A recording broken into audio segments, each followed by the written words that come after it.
estoy cabruñando la gadaña porque ando ahí por la huerta, cada poco engancho una piedra y gústame que corte, salirá bien.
Ya en cada yucu, que hace poco lo tengo, ya lo único que tengo.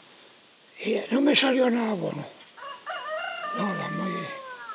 Ahora vamos a meter la araña aquí. Esto fue llámase la mosca. Que va a caer esto, ahí metimos una mosca. Pues para cabronearme. Ahora, ya la tengo cabroneada, ¿eh? Ahora voy a ponérsela. Armarla, como se arma, ¿cómo se llama? Hay que sentarla bien aquí. ¿Sí? Y aquí ahora metes, esto llámase la vela.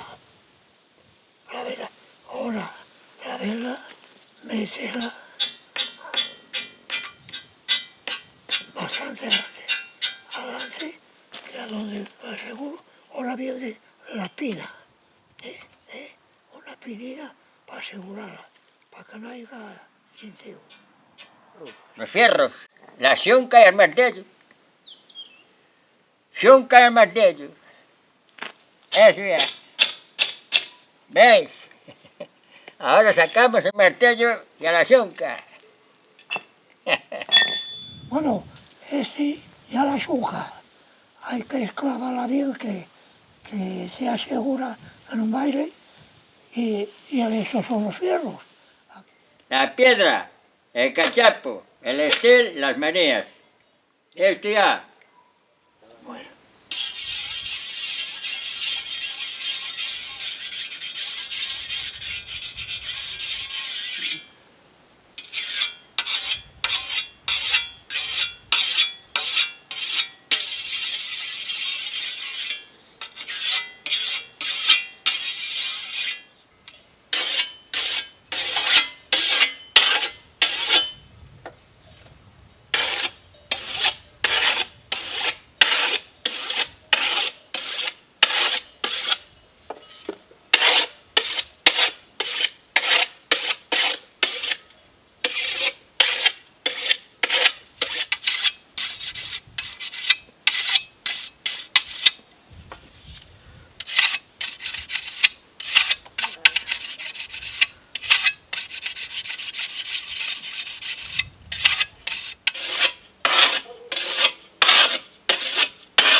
nadie no quiere tierra,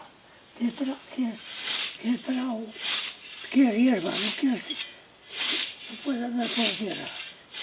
Si no, enseguida, tumba, hay que cabrullar otra vez.